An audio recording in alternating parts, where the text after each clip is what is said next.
Ugh, this is such a good question, and I totally feel for you. And as I was listening to this question about managing business partners, my brain, one, scratched the idea that this was going to be a short right off the table because we need to dig into this.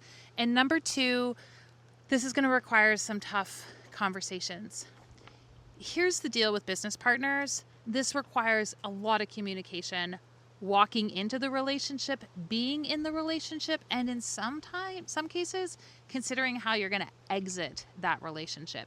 There's really two ways that you should get paid as a clinic owner inside your business. One, you should be taking home the 60% of your revenue derived from you seeing patients. So I want to talk about the money piece first because this is one of the things we have to get off the table. So that is an area where you might see a differentiation in pay, and sometimes that differentiation alone is enough to actually trigger those conversations between two business partners.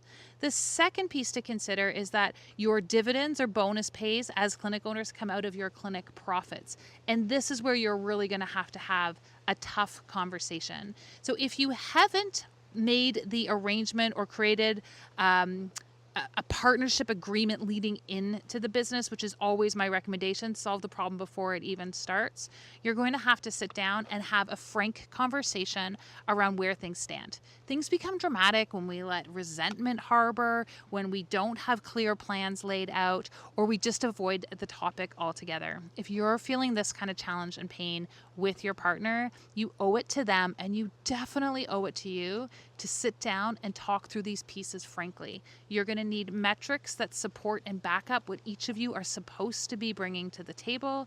You're going to have to be prepared to talk calmly and strategically, and sometimes you're going to have to be prepared to walk away.